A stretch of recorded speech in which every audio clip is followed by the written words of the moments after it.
فاتحہ۔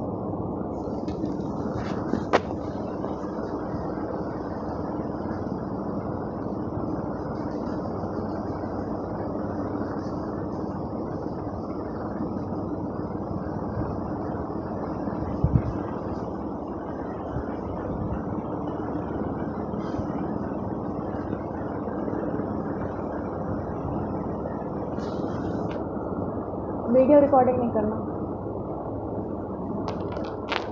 صلوات۔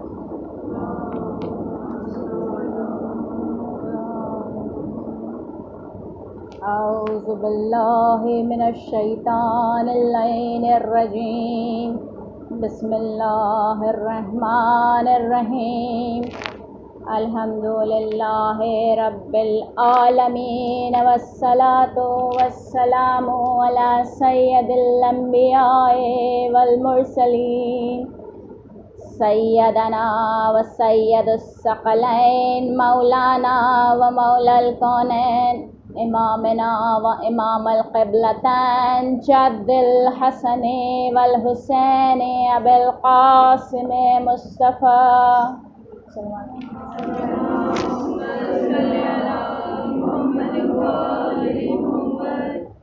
اللہم صلی وسلم علی صاحب الدعوت النبویہ والصولۃ الحیدریہ والعصمۃ فاطمہ والحلم الحسنیہ والشجاعۃ الحسینیہ والعبادۃ السجادیہ والمعاصر الباقریہ والآثار الجعفریہ والعلوم الکاظمیہ والحجج الرضویہ والجود التقویہ والنقاوۃ النقویہ والہیبۃ العسکریہ والعافیۃ الہیۃ قائم بالحق۔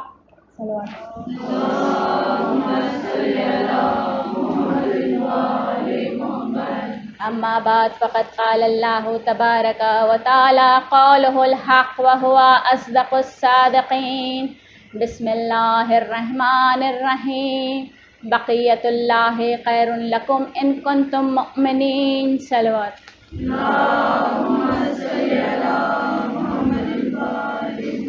ایک باواز بلند صلوات۔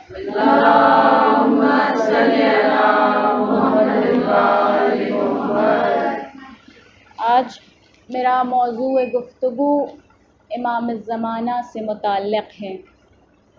چند سوال ہیں کہ جو میں آپ کے سامنے پیش کروں گی اور ان کے جوابات دوں گی۔ تو جو سب سے پہلا سوال ہے وہ یہ ہے کہ امام کے ظہور کی علامتیں کیا کیا ہیں اور حتمی علامت کسے کہا جاتا ہے۔ اگلا سوال یہ ہے کہ اہل سنت امام کی غیبت کا انکار کیوں کرتے ہیں۔ تیسرا کہ ظہور کے پہلے ہمارا کردار کیا ہونا چاہیے۔ چوتھا سوال یہ ہے کہ جب امام کا ظہور ہوگا تو ہم کیسے پہچانیں گے اصلی اور نقلی کے درمیان ہم کیسے فرق کریں گے۔ اور پانچواں سوال یہ ہے کہ ائمہ معصومین نے امام کی عظمت کا اندازہ کس طریقے سے کروایا اور کن کن مقامات پر ائمہ معصومین نے امام کو یاد کیا۔ اب چلتے ہیں ہمارے سب سے پہلے سوال کی طرف کہ امام کے ظہور کی علامتیں کیا کیا ہیں۔ تو جو ظہور کی علامتیں ہیں وہ دو طریقے کی ہیں، میجر سائنز اور مائنر سائنز۔ میجر سائنز یعنی حتمی علامت، یہ لفظ آیا ہے من المحتوم سے۔ حتمی علامات کے معنی ہوتے ہیں میجر سائنز یعنی وہ علامتیں کہ جو ظہور کے کچھ دن پہلے ظاہر ہو جائیں گی، یعنی ظہور سے 5 یا 6 مہینہ پہلے یہ علامتیں ظاہر ہوں گی۔ یعنی اگر یہ ایک بھی علامت اس میں سے ظاہر ہوئی، اس کا یہ مطلب ہے کہ اس کے ٹھیک 6 مہینے کے بعد امام کا ظہور ہو جائے گا۔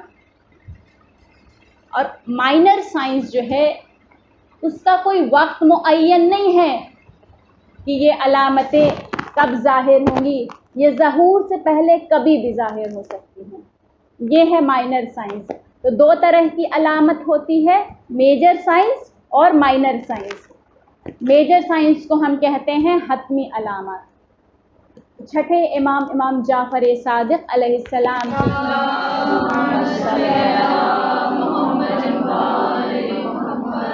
امام کی ایک حدیث ہے کہ جس میں امام نے 50 علامتیں بتائی ہیں مائنر سائنس امام کے ظہور کی. اس میں سے چند میں آپ کے سامنے پیش کرتی ہوں. سب سے پہلی علامت جو امام نے بتائی وہ یہ ہے کہ مرد عورتوں کا لباس پہنیں گے اور عورتیں مرد کا لباس پہنیں گے. یہ ایسی علامت ہے جو آج کے معاشرے میں ظاہر ہو چکی ہے. مجھے اس کی کوئی خاص وضاحت پیش کرنے کی ضرورت نہیں، ہم خود اپنی آنکھ سے رات دن دیکھتے ہیں. یہ ایک ایسی عام بات ہے، یہ ایک ایسی عام برائی ہے کہ اب ہمارا ذہن اسے برائی بھی نہیں سمجھتا ہے. ہم یہ سمجھتے ہیں کہ یہ تو کامن سی بات ہے. اب یہ لڑکیوں کے لباس میں شمار ہونے لگا ہے. اب میں آپ کے سامنے ایک واقعہ پیش کرتی ہوں، اور یہ واقعہ خود میں نے اپنی آنکھوں سے دیکھا ہے، میرے سامنے کا آنکھوں دیکھا واقعہ ہے. کہ ایک شخص تھے، ایک صاحب تھے کہ جن کے صرف بیٹے تھے. انہیں بڑی خواہش تھی کہ کاش کوئی بیٹی ہوتی، کاش کوئی لڑکی ہوتی. ظاہر سی بات ہے والدین کی خواہش ہوتی ہے، تو ان کی خواہش تھی کہ کوئی بیٹی ہوتی. تو انہوں نے کیا کیا کہ اب جب کوئی بیٹی نہیں ہے تو انہوں نے اپنے بیٹے کو ہی دو بیٹے تھے، اس میں سے ایک بیٹے کو بچپن سے ہی لڑکیوں کے لباس پہناتے تھے، بال لمبے کرتے تھے، چوٹیاں بناتے تھے، اپنے ارمان پورے کر رہے تھے. ہمارے گھروں میں کس طریقے سے بیٹوں کی والدین تربیت کرتے ہیں؟ ہمارے گھر میں ہمارے والدین کی تربیت کا انداز الگ ہے. بیٹوں کی الگ طریقے سے تربیت ہوتی ہے، بیٹیوں کی الگ طریقے سے تربیت ہوتی ہے. بیٹوں کو بچپن سے ہی گھر کے ہر کام میں، گھر کے ہر امور میں آگے کیا جاتا ہے، اس لیے کہ آگے چل کر انہیں اپنے گھر کی ذمہ داریاں اٹھانی ہیں.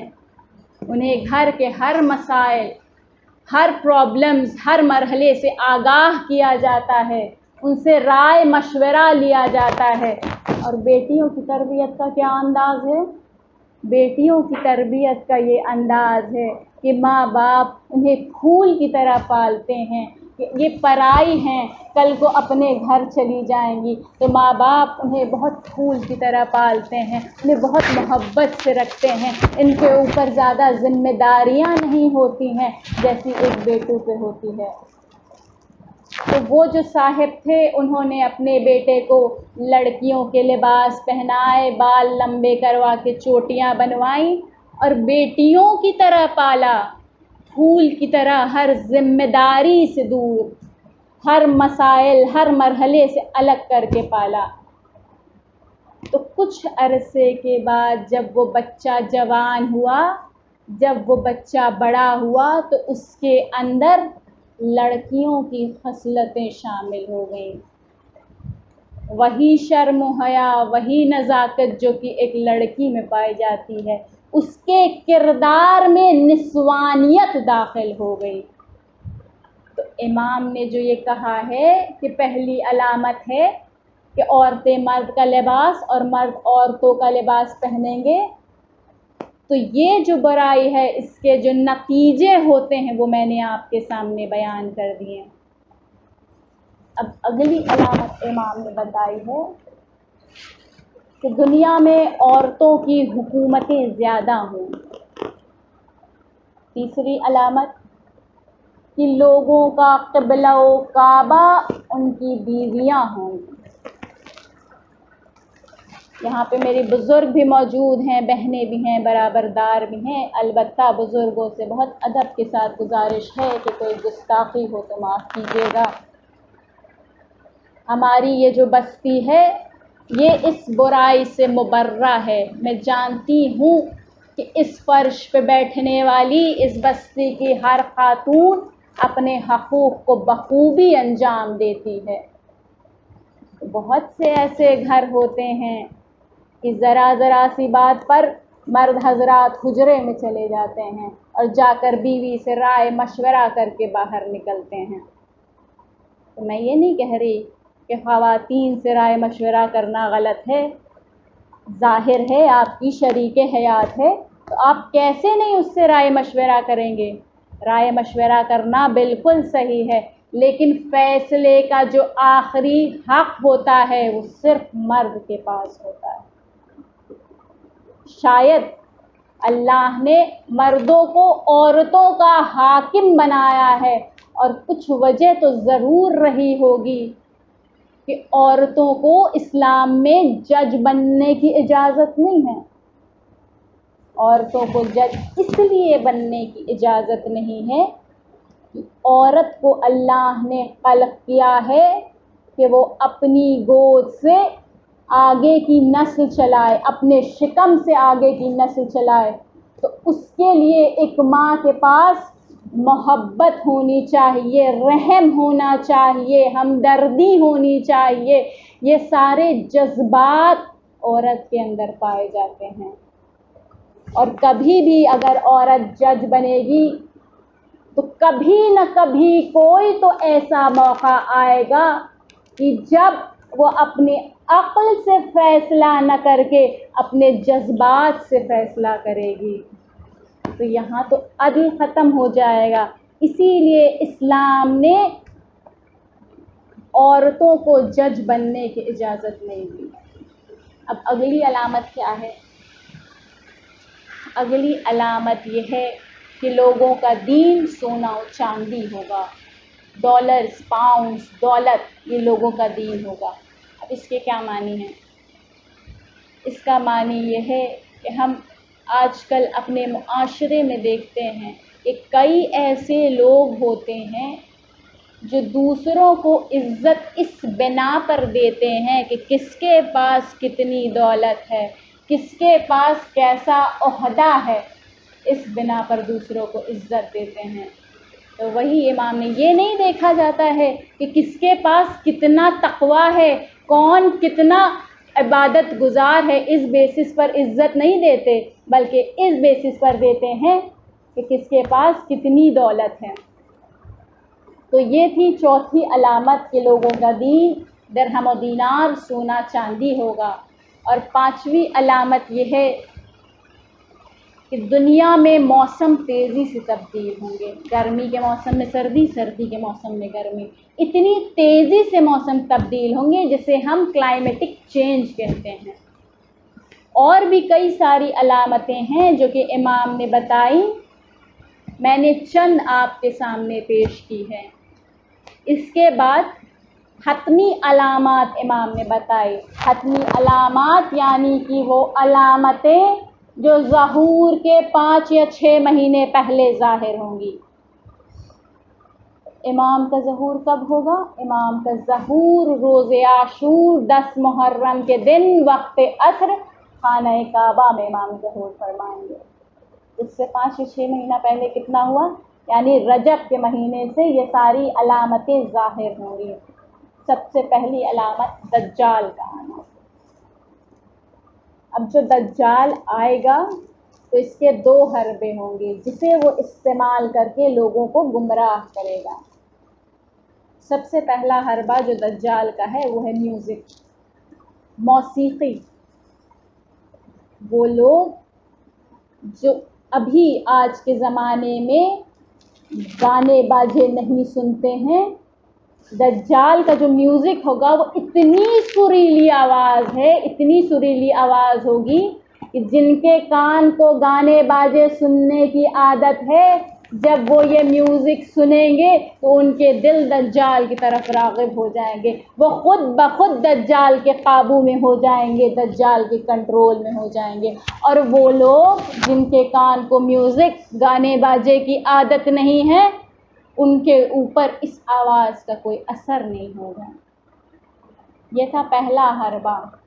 جو شیطان جو دجال استعمال کرے گا۔ دوسرا حربہ دجال کیا استعمال کرے گا؟ وہ ہے بے حیا عورتیں۔ یہ دوسرا حربہ ہے دجال کا۔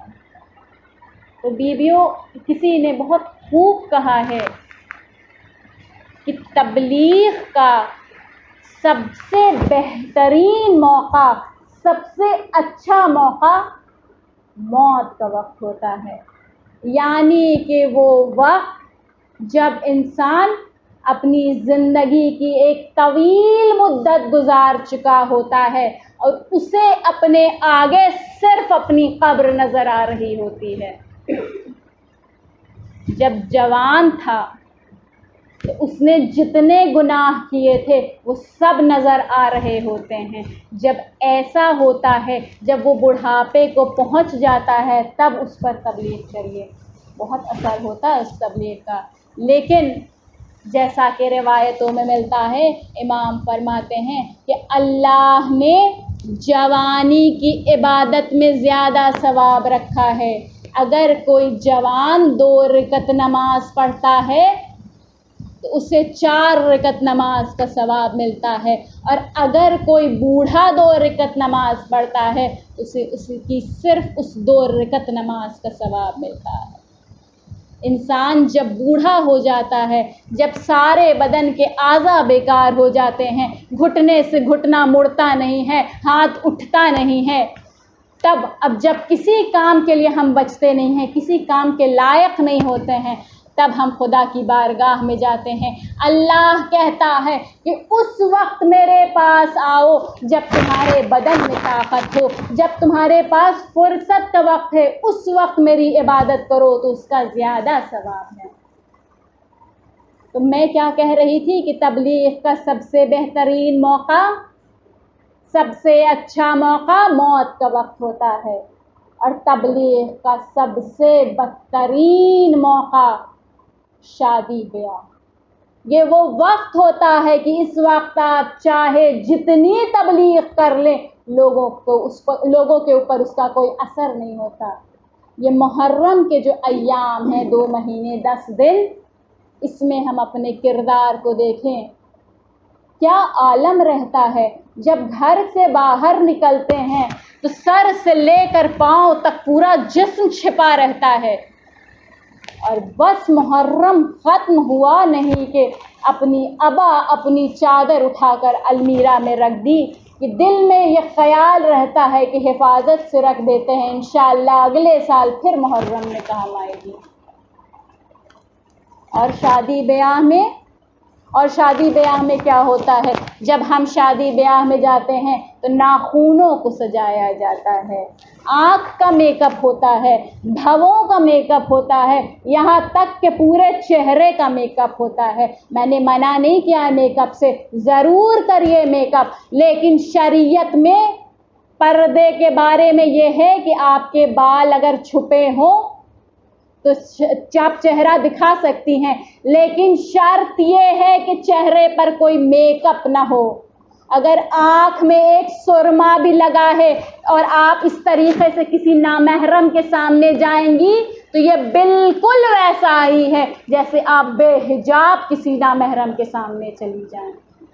شادی بیاہ میں جو ہم لباس پہنتے ہیں یہ کوئی عام لباس نہیں ہوتا، اس لباس کا بھی پردہ ہوتا ہے۔ اور شادی بیاہ میں کیا ہوتا ہے؟ شادی بیاہ میں ہم رسومات میں اتنے مصروف ہو جاتے ہیں، اتنے گھل مل جاتے ہیں کہ ہمیں نماز کا پتہ ہی نہیں ہوتا، کب وقت ہوا نماز کا، کب ختم ہو گیا پتہ ہی نہیں چلتا۔ اور اگر کبھی دھیان چلا بھی گیا کہ نماز کا وقت ہو رہا ہے تو دل میں یہ خیال آتا ہے کہ کہاں اتنا میک اپ اتاریں گے، پھر جا کر وضو کریں گے، پھر دوبارہ سے میک اپ کریں گے، تو بہتر یہ ہے کہ نماز قضا کریں۔ یہ ہمارا عالم ہے۔ بیویوں، ہمیں یہ دیکھنا چاہیے کہ یہ جو رسومات ہوتی ہیں یہ ضروری ہے، شادی بیاہ میں یہ ساری رسومات سے زینت ہوتی ہے، رونق ہوتی ہے، لیکن اگر آپ کی رسومات آپ کے وضو سے ٹکرائے، اگر آپ کی رسومات آپ کی نماز سے ٹکرائے، اگر آپ کی رسومات آپ کے واجبات سے ٹکرائے، اگر آپ کی رسومات آپ کے مستحبات سے ٹکرائے، تو بہتر یہ ہے کہ ان رسومات کو ترک کر دینا چاہیے اگر آپ تبدیل نہیں کر سکتی ہیں تو۔ شیطان کا دوسرا حربہ کیا ہے؟ بے حیا عورتیں۔ ہمیں اپنے کردار کا محاسبہ کرنا چاہیے کہ کہیں ہمارے کردار میں کوئی ایسی چیز تو نہیں ہے جسے استعمال کر کے دجال لوگوں کو گمراہ کرے گا۔ کہیں ہمارے کردار میں کوئی کمی تو نہیں ہے کہ جس کا دجال استعمال کرے گا لوگوں کو گمراہ کرنے کے لیے۔ ہمیں اپنی کوکھ سے ایسے بچے جنم دینے ہیں جو امام کی فوج کے سپاہی بنیں گے۔ وہ عورتیں جو میک اپ کے اوپر اپنی نماز کو قربان کر دیتی ہیں، وہ کبھی بھی دین کی قربانی دینے والے کی ماں نہیں بن سکتی ہے۔ ہمیں اپنے کوکھ سے ایسے بچے جنم دینے ہیں جو امام کی فوج کے سپاہی ہوں، نہ کہ ایسے کہ جو دجال جنہیں اپنے حربے کی طرح استعمال کرے۔ تو یہ تھی پہلی علامت، دجال کا آنا۔ اس کے بعد دوسری علامت کیا ہے؟ اس کے بعد دوسری علامت ہے کہ 1 سال میں 1 مہینے میں 3 لوگ قیام کریں گے۔ قیام کے معنی کیا ہوتے ہیں؟ کھڑے ہونا، اٹھنا، آپ اس کو جنگ بھی کہہ سکتی ہیں۔ 1 سال میں 1 مہینے میں 3 لوگ قیام کریں گے۔ سب سے پہلا قیام جو ہوگا وہ سفیانی کریں گے، یعنی کہ یہ ابو سفیان کی نسل سے ہوں گے۔ دمشق کے باہر ایک قصبہ ہے وادی آبس، یہ وہاں سے ہوں گے اور یہ قیام کریں گے، اور یہ نہایت ہی پتھر دل ہوں گے۔ اکثر آپ نے لوگ کو یہ کہتے ہوئے سنا ہوگا کہ یہ داعش ہے تو یہ فلاں ہے تو یہ فلاں ہے۔ دیکھیے ایسی باتیں نہیں کرنی چاہیے، اس لیے کہ یہ حتمی علامات میں سے ہے کہ 3 لوگ قیام کریں گے۔ اگر آپ یہ کہتی ہیں کہ داعش ہے اور مان لیجئے اگر وہ نہیں ہوئے، تو انسان کے دل میں یہ خیال پیدا ہوتا ہے کہ اب بھی امام نے ظہور نہیں کیا، پتہ نہیں آئیں گے بھی کہ نہیں آئیں گے۔ اس سے انسان کا ایمان متزلزل ہوتا ہے، ایسی باتیں نہیں کرنی چاہیے۔ جو دوسرا قیام ہوگا وہ ہے یمن سے یمانی قیام کریں گے، سید نہیں ہوں گے لیکن بے انتہا عاشق اہل بیت اور عاشق رسول ہوں گے، اور یہ جو قیام کریں گے ان کا سارا موومنٹ، ان کا سارا قیام ہڈن ہوگا، یہ کسی کو پتہ نہیں ہوگا۔ اس کے بعد جو تیسرا قیام ہوگا یہ خراسان سے ہوگا۔ خراسان ہم کہتے ہیں ایران کو، تو امام کی حدیث میں ہے کہ خراسان سے ہوگا۔ اکثر کچھ لوگ کہتے ہیں کہ مشہد مقدس سے قیام کریں گے، اب چونکہ مشہد مقدس ایران میں ہے تو پھر بات وہی ہو جاتی ہے۔ تو یہ جو تیسرا قیام ہوگا یہ بہت اہم ہے، بہت امپورٹنٹ ہے، اور اس کے بارے میں سب کو پتہ ہوگا۔ سید ہوں گے، بے انتہا عاشق اہل بیت ہوں گے، اور کہنے میں کہا جاتا ہے کہ ہو سکتا ہے یہ امام حسن مجتبیٰ کی نسل سے ہوں گے، یعنی ان کا سرنیم طباطبائی بھی ہو سکتا ہے۔ تو یہ میں نے آپ کے سامنے 3 قیام بیان کیے۔ ابھی حتمی علامات جو میں نے آپ کو بتائیں، اس میں سے سب سے پہلی علامت کیا تھی؟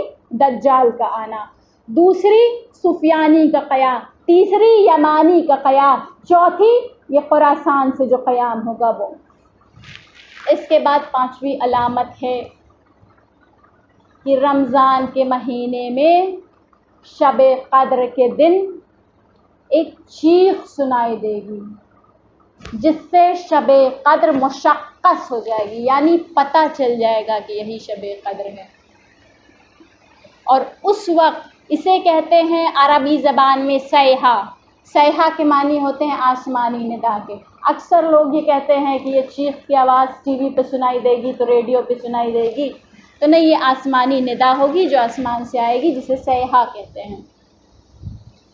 اس کے بعد اس میں ہے کہ جو اس وقت عبادت میں مشغول نہیں ہوگا اس کے کان کے پردے پھٹ جائیں گے۔ تو عبادت کے معنی کیا ہوتے ہیں؟ صرف مصلی بچھا کر نماز پڑھ لینا، کیا یہی عبادت ہے؟ یا قرآن کی تلاوت کرنا، کیا صرف یہی عبادت ہے؟ نہیں، اسے عبادت نہیں کہتے ہیں۔ ہر وہ عمل جو انسان خالص اللہ کے لیے انجام دے وہ عبادت ہے۔ ہر وہ عمل کہ جس میں انسان کی نیت قربتاً الی اللہ کی ہو وہ عبادت ہے۔ اگر اس وقت آپ اپنے والدین کی خدمت کر رہے ہیں، دل میں یہ خیال ہے کہ چونکہ یہ اللہ کا حکم ہے اس لیے میں اپنے والدین کی خدمت کر رہی ہوں، دل میں قربتاً الی اللہ ہے، تو یہ عمل بھی آپ کا عبادت میں شمار ہوگا۔ اگر اس وقت آپ اپنی زوجہ کے ساتھ ہیں، زوجہ کی دل جوئی کر رہی ہیں، تو یہ بھی عبادت ہے۔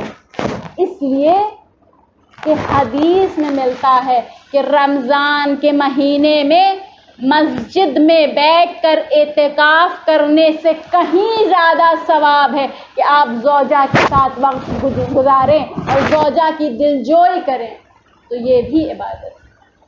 تو پانچویں علامت تھی کہ رمضان کے مہینے میں شب قدر میں ایک چیخ سنائی دے گی کہ جس سے شب قدر مشخص ہو جائے گی، پتہ چل جائے گا کہ یہی شب قدر ہے۔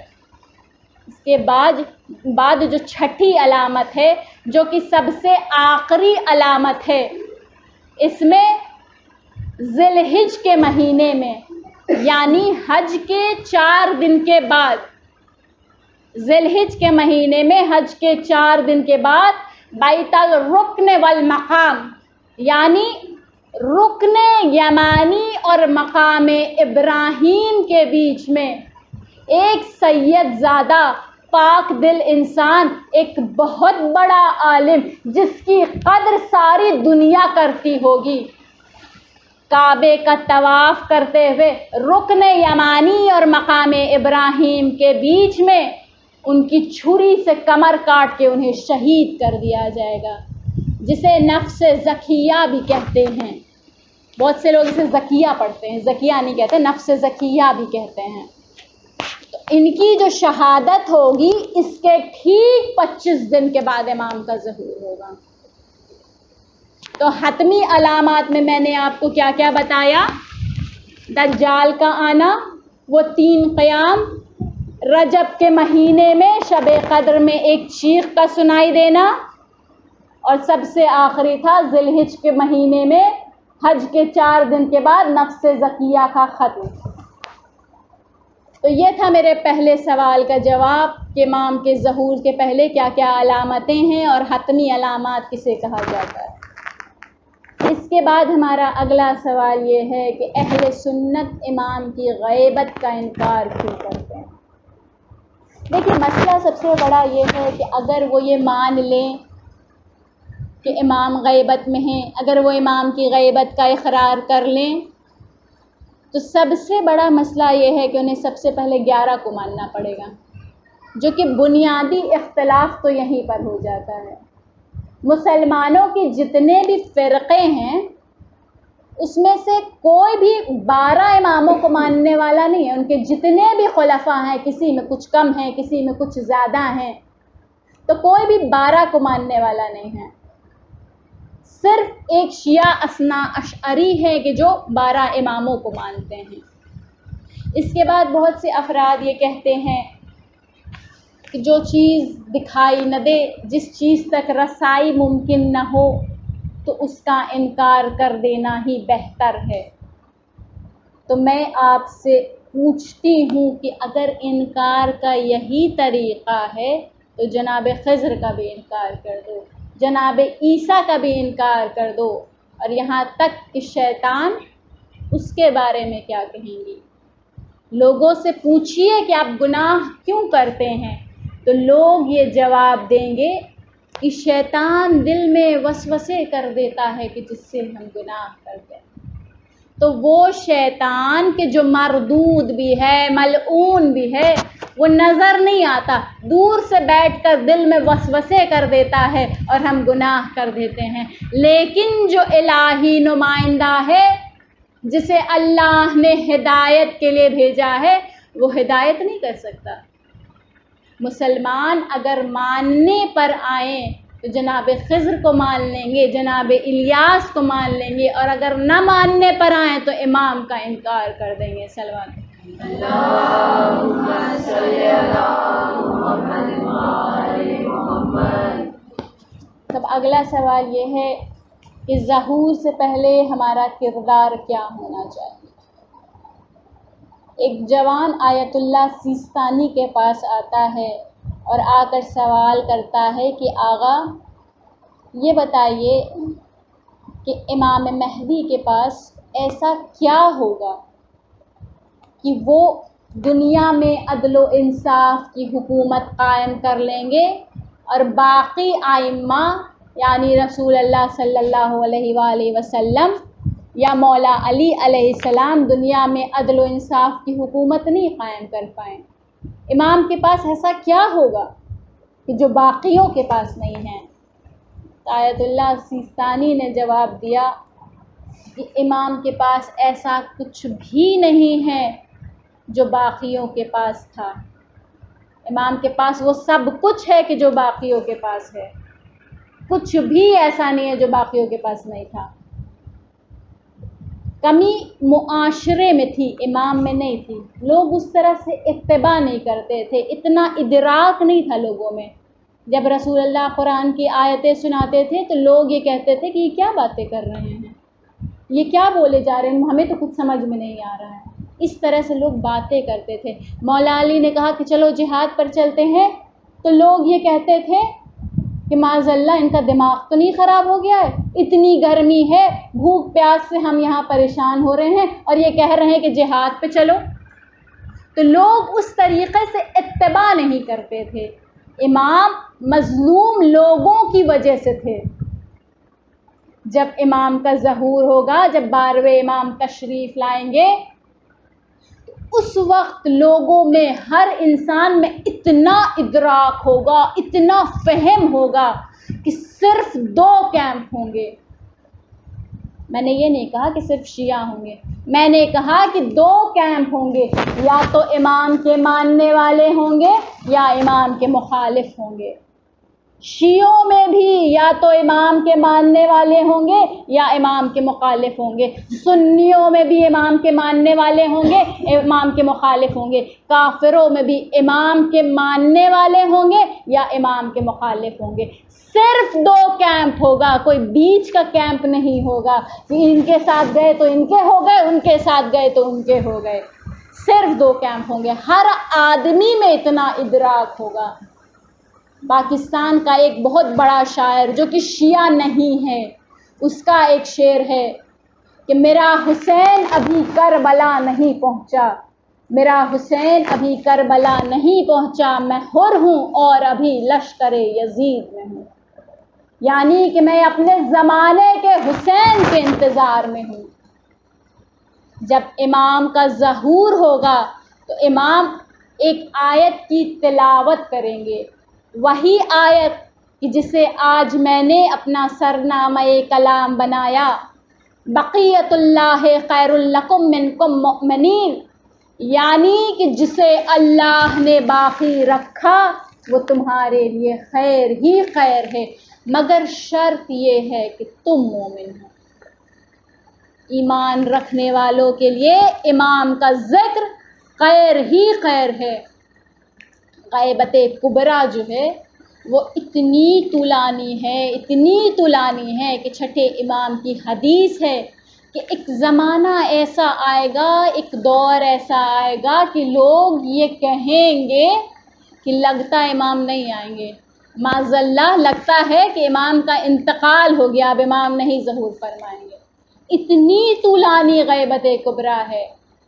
اگر ہمارا ایمان اللہ کے اوپر ہے، اگر ہم قرآن کو اپنی کتاب مانتے ہیں، اگر ہم رسول اللہ کو مانتے ہیں، اور اگر اہل بیت کو نہیں مانے تو پھر کوئی فائدہ نہیں ہے، تو پھر کوئی بھی چیز آپ کے لیے فائدہ مند نہیں ہوگی۔ زیارت جامع کبیر میں امام کا ارشاد ہے، جس نے ہمارا انکار کیا سمجھو اس نے خدا کا انکار کیا۔ تو پوچھنے والے نے سوال کیا کہ مولا، جس نے آپ کا انکار کیا تو اس نے تو امامت کا انکار کیا، خدا کا تو انکار نہیں کیا، خدا کو تو مانتا ہے، امامت کا انکار کیا اگر آپ کا انکار کیا۔ تو امام نے جواب دیا کہ یہ ہم نے نہیں کہا ہے کہ ہمیں مانو، یہ اس نے کہا ہے کہ ہمیں مانو۔ صلوات کیجیے۔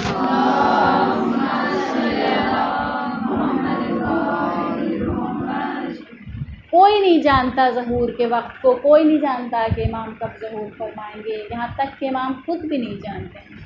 اگر کوئی آپ سے یہ کہے کہ امام اگلے سال ظہور کریں گے تو اس سے کہیے کہ تو جھوٹا ہے، اور اگر کوئی یہ کہے کہ امام اگلے 100 سال تک ظہور نہیں کریں گے تو اس سے کہیے کہ تو جھوٹا ہے، اس لیے کہ کوئی نہیں جانتا کہ امام کب ظہور کریں گے۔ امام سے پوچھا گیا کہ وقت کیوں نہیں بتا دیتے؟ تو امام نے جواب دیا کہ اگر وقت بتا دیں گے تو یہ جو جتنے بیچ میں آئیں گے وہ یہ سوچیں گے کہ ہمیں تو ظہور دیکھنا ہی نہیں ہے، تو ہم تیاری کیوں کریں، اور ویسے ہی مر جائیں گے۔ اور وہ لوگ جو بیچ میں آئیں گے اگر وہ تیاری کے ساتھ مریں گے تو کم از کم تیاری کا تو ثواب ہوگا۔ صلوات کیجیے۔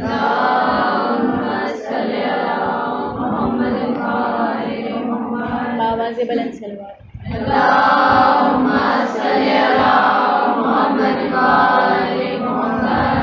اب اگلا سوال یہ ہے کہ امام کو ہم پہچانیں گے کیسے؟ اکثر نوجوان یہ سوال کرتے ہیں کہ اگر امام کا ظہور ہوا اور کسی نے یہ دعویٰ کیا کہ ہم امام ہیں تو ہم انہیں پہچانیں گے کیسے؟ دیکھیے، میں آپ کو یہ دعویٰ کر کے بتاتی ہوں کہ جب آپ ان کو دیکھیں گی تو خود پتہ چل جائے گا کہ کون امام ہے، اس لیے کہ جب سورج روشن ہوتا ہے تو جتنے ستارے ہوتے ہیں وہ سب چھپ جاتے ہیں، تو ان کے چہرے کا نور ایسا ہوگا کہ بقیہ سب چھپ جائیں گے۔ کچھ نہیں تو آپ اپنے مرجع کو دیکھ لیجئے، علماء کو دیکھ لیجئے، ان کے چہرے پر کتنا نور ہوتا ہے۔ سوچئے وہ مرجع کہ جو امام کے قدموں کی خاک بھی نہیں ہے، ان کے چہروں پر دیکھیے کتنا نور ہوتا ہے، تو سوچئے کہ امام کے چہرے پر کتنا نور ہوگا۔ اب اگلا سوال یہ ہے کہ معصومین نے امام کی عظمت کا اندازہ کیسے کرایا اور کن کن مقامات پر معصومین نے امام کو یاد کیا؟ تو 8ویں امام، امام علی رضا علیہ السلام کا ہے کہ جب وہ آپ کا نام لیتے تھے تو کھڑے ہو جاتے تھے اور سر پر ہاتھ رکھ لیتے تھے۔ ائمہ کہتے ہیں کہ جب تم ان کا نام لو تو احترام میں کھڑے ہو جاؤ اور اپنے سر پہ ہاتھ رکھ لو۔ امام سے پوچھا گیا کہ مولا آپ تو دادا ہیں، آپ کیوں کھڑے ہو جاتے ہیں؟ امام نے کہا یہی تو بتانا چاہ رہا ہوں کہ جس مہدی کے ہم ماننے والے ہیں وہ اتنا عظیم ہے کہ خود دادا اس کے احترام میں کھڑا ہو جاتا ہے۔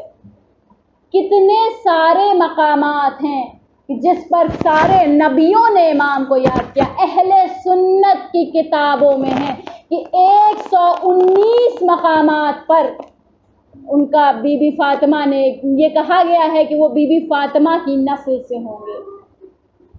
رسول اللہ نے یاد کیا، کہا کہ میرا ایک بیٹا مہدی آئے گا کہ جو کہ میرا ہم نام ہوگا، اس کا کردار میرا کردار ہوگا، اس کی کنیت میری کنیت ہوگی، اس کی شکل و صورت میری شکل و صورت ہوگی۔ اسے دیکھنا ہے تو مجھے دیکھ لو، مجھے دیکھنا ہے تو اسے دیکھ لو۔ کئی بار رسول اللہ نے یاد کیا، مولا علی نے یاد کیا کئی بار امام کو، بی بی فاطمہ نے بھی یاد کیا۔ اور کب یاد کیا؟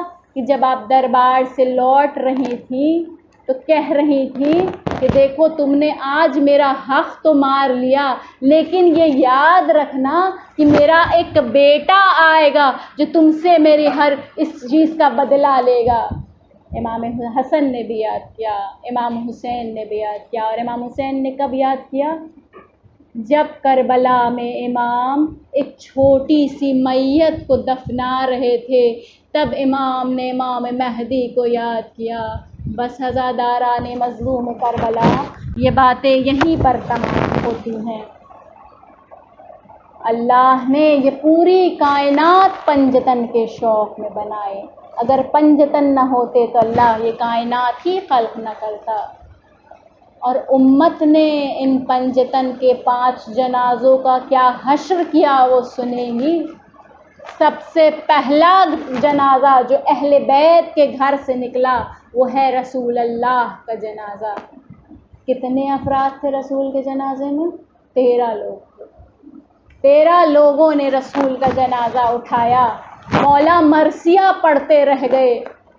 اگر ہمارے یہاں کوئی معتبر ترین انسان کا انتقال ہو جاتا ہے تو ہمارے یہاں چھٹیاں ہو جاتی ہیں، سارے کام رک جاتے ہیں۔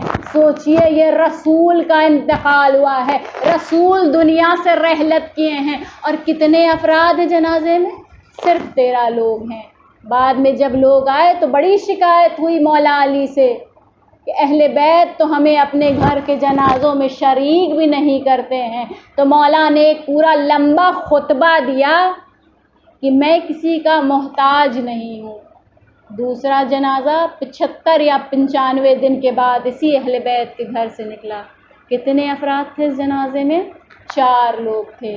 4 لوگوں نے مل کر جنازہ اٹھایا۔ پھر اعتراض کرنے والوں نے اعتراض کیا کہ اہل بیت ہمیں اپنے گھر کے جنازوں میں نہیں بلاتے ہیں۔ تیسرا جنازہ مولا علی کا نکلا۔ امام کے جنازے میں صرف 2 افراد تھے۔ امام نے کہا حسنین جنازہ پیچھے سے اٹھانا، آگے سے جنازہ خود اٹھے گا، اور جنازہ جدھر جائے ادھر لے جانا، قبر تیار ملے گی وہیں دفن کر دینا۔ 100 سال کی مدت تک مولا علی کے قبر کا کوئی نام و نشان نہیں تھا۔ حجاج ابن یوسف نے 3000 مقامات جو کوفے سے لے کر نجف کے راستے میں ہیں، 3000 مقامات، میں نے 300 نہیں کہا، 3000 مقامات پر گڑھے کھدوائے کہ یہاں سے علی کی میت نکلے گی، یہاں سے علی کی میت نکلے گی، پھر میں اسے لٹکاؤں گا۔ 3000 مقامات پر حجاج ابن یوسف نے گڑھے کھدوائے تھے۔ اور جو چوتھا جنازہ، یہ وہ پہلا جنازہ تھا کہ جو امت کے کندھوں پر دیا گیا، تو امت نے کیا حشر کیا کہ اتنے تیر مارے کہ جو برابر کی بہنیں تھیں وہ جنازے سے صرف تیر نکالتی رہ گئیں۔ ارے 5واں جنازے کا کیا حال کیا؟ ارے گھوڑے دوڑا دیے 5ویں جنازے پر۔ حسین کے عزادار بیٹیوں، ارے جب بی بی زینب آئی ہے نا بھائی کے لاشے پر، تو بی بی اپنے بھائی کا لاشا نہیں پہچان سکی۔ پوچھتی ہے کہ کیا تم ہی زینب کے بھائی حسین ہو؟ ارے بڑا مرتبہ ہے، بڑا مقام ہے اس دکھیا بی بی کا۔ ارے یہ وہ بی بی ہے کہ جس نے حسن کے کلیجے کے ٹکڑے دیکھے۔ ارے یہ وہ بی بی ہے کہ جس نے حسین کا پامال لاشا دیکھا۔ ارے آج 8 محرم ہے نا، تو یہ وہ بی بی ہے کہ جس نے عباس کے کٹے بازو بھی دیکھے۔ حسین کے عزادار بیویوں، جب بھی مولا عباس کا مصائب سنا کریں تو اپنی نظروں کو جنت البقیع کی طرف لے جایا کریے۔ مدینے میں جنت البقیع میں ایک عورت ہے کہ جو بیٹھی ہوئی جنت البقیع میں 4 قبروں کے نشان بناتی ہے اور رو رو کے کہتی ہے اے لوگوں مجھے ام البنین نہیں کہنا، اس لیے کہ ام البنین کے معنی ہوتے ہیں بیٹوں کی ماں کے۔ ارے اب میرے وہ بیٹے کہاں ہیں کہ جن کی میں ماں ہوں؟ عزاداران امام مظلوم کربلا، ارے 36 سال امام نے مولا عباس نے کربلا کا انتظار کیا ہے۔ ارے بچپن سے عباس کو یہی کہہ کر جوان کیا گیا، عباس تمہیں کربلا کے مانگا ہے۔ عباس تمہیں اپنی شجاعت کے جوہر کربلا میں دکھانے ہیں۔ ارے کبھی بصرے میں تلوار روکی گئی، عباس ابھی کربلا نہیں آئے۔ کبھی مدینے میں روکا گیا، عباس ابھی کربلا نہیں آئے۔ ارے کتنے مقامات ہیں کہ جہاں پر عباس کو روکا گیا، عباس کربلا نہیں آئی۔ ارے جب 2 محرم کو امام حسین کربلا پہنچے ہیں تو سوچئے کتنی آرزویں پوری ہو رہی ہوں گی عباس کی۔ ارے 2 محرم کو خیمے نصب ہوئے۔ ارے جب 4 محرم کو شمر کی فوج نے آ کر کہا کہ دریا سے خیمے ہٹا لیجئے، تو عباس نے ایک خط کھینچ دیا کہ ہے کسی میں مجال تو اسے پھاند کر دکھاؤ۔ ارے حسین زینب کے خیمے میں چلے گئے، کہ زینب عباس کو بلا لو۔ ارے فضہ دوڑی ہوئی آئی، اے آقا زادے شہزادی نے بلایا ہے۔ عباس نے کہا بی بی جا کر شہزادی سے کہنا کہ بس میں کچھ دیر میں خوشخبری لے کر آ رہا ہوں۔ ارے میں کربلا کا قصہ یہی تمام کر دوں گا، انہیں میں بتا دوں گا کہ میں کس کا بیٹا ہوں۔ ارے جناب فضہ گئی اور فوراً دوڑتی ہوئی آئی، کہا عباس زینب نے کہا ہے کہ تم خیمے میں آتے ہو یا میں باہر چلی آؤں؟ تم خیمے میں آتے ہو کہ میں باہر چلی آؤں؟ ارے یہ سننا تھا کہ برق کی مانند عباس خیمے میں پہنچے اور کیا دیکھا کہ حسین زینب کے پاس کھڑے ہیں۔ ارے جب حسین کو دیکھا تو عباس سمجھ گئے کہ مولا کیا چاہتے ہیں۔ سر جھکا کے عرض کی مولا خیمے ہٹا لے۔ تو امام نے کہا ہاں بھیا خیمے ہٹا لو۔ عباس نے جا کر خیمے کی تالابوں کو کھولا۔ اب جو خیمے ہٹ گئے تو پھر حسین کی خدمت میں آئے، کہا مولا اب جنگ کرے؟ تو امام نے کہا بھیا عباس ہمیں پہل نہیں کرنی ہے۔ ارے جب 9 محرم کو دشمن کی طرف سے پہلا تیر آیا ہے تو جتنے خوش عباس اس دن تھے اتنا اپنی زندگی میں کبھی نہیں تھے۔ عباس خیمے سے کچھ فاصلے پہ کھڑے تھے، دیکھا دشمن کی طرف سے تیر آیا، اپنے گھوڑے کو پلٹایا، حسین کے خیمے کی طرف گئے، گھوڑے سے اترے، اذن دخول مانگا اور کہا مولا پہل ہو گئی۔ ارے عباس یہ کہنا چاہ رہے ہیں کہ مولا پہل ہو گئی، کیا اب مجھے جنگ کی اجازت ہے؟ تو مولا نے کہا عباس جاؤ ایک رات کی مہلت لے کر آؤ۔ ارے اللہ اے مولا حسین اکبر کو بھیج دیا ہوتا، اے آقا اکبر کو بھیج دیا ہوتا، عباس کو کیوں بھیجا؟ ارے عباس کو نہ بھیجتے تو یہ باب الحوائج کیسے بنتے؟ آج آپ نے مولا کا وہ سونا علم دیکھا۔ ارے آج نہ کوئی مجلس ہوئی نہ ماتم ہوا، ارے عزاداری کی ساری زینت ختم ہو گئی۔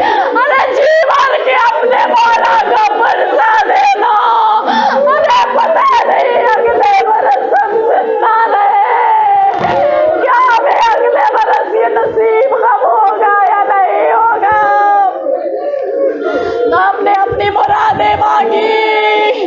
اس کے بعد جب دوسرا دن آیا تو عباس بار بار حسین کے پاس جاتے ہیں، آقا جنگ کی اجازت دے دیجئے، آقا جنگ کی اجازت دے دیجئے۔ مولا بار بار یہ کہتے ہیں عباس تم تو لشکر کے علمدار ہو، تمہیں کیسے اجازت دے دوں؟ ارے اب جب سب شہید ہو گئے تو عباس پھر آئے حسین کے پاس، پوچھا آقا مرنے کی اجازت ہے؟ تو امام نے کہا بھیا عباس تم تو لشکر کے علمدار ہو۔ عباس نے کہا آقا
ہے نا تو اپنے ہاتھوں کا سہارا لیتا ہے.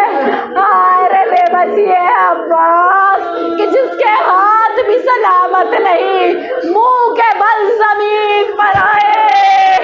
ارے امام حسین اپنے بھائی کے پاس دوڑے.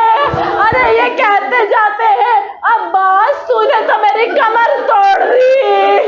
ارے جب بھائی کے پاس پہنچے تو اب بھائی کا سر اپنی گود میں لیا. عباس نے کہا بھیا، عباس نے کہا مولا جب میں اس دنیا میں آیا تھا نا تو میں نے سب سے پہلے آپ کے چہرے کی زیارت کی تھی. مولا جب آج اس دنیا سے جاتا ہوں تو چاہتا ہوں کہ آپ کے چہرے کی زیارت کروں، مگر اے میرے مولا میرے ایک آنکھ میں تیر ہے اور دوسرے آنکھ میں سر کا خون ہے. مولا اگر میرے ہاتھ سلامت ہوتے تو کبھی آپ کو زحمت نہ دیتا. ارے حسین نے عباس کی آنکھ سے تیر نکالا، ابا کے دامن سے آنکھوں کا خون صاف کیا. عباس نے مولا کے چہرے کی زیارت کی. حسین نے کہا اے میرے بھیا، بڑی خواہش تھی، بڑی آرزو تھی کہ کبھی تو مجھے بھائی کہہ کر پکارتا. اے بھائی بس ایک بار مجھے بھیا کہہ کر پکارو. عباس نے کہا بھیا میرے لاشے کو خیمے میں نہ لے جانا، میں سکینہ سے شرمندہ ہوں. اللہ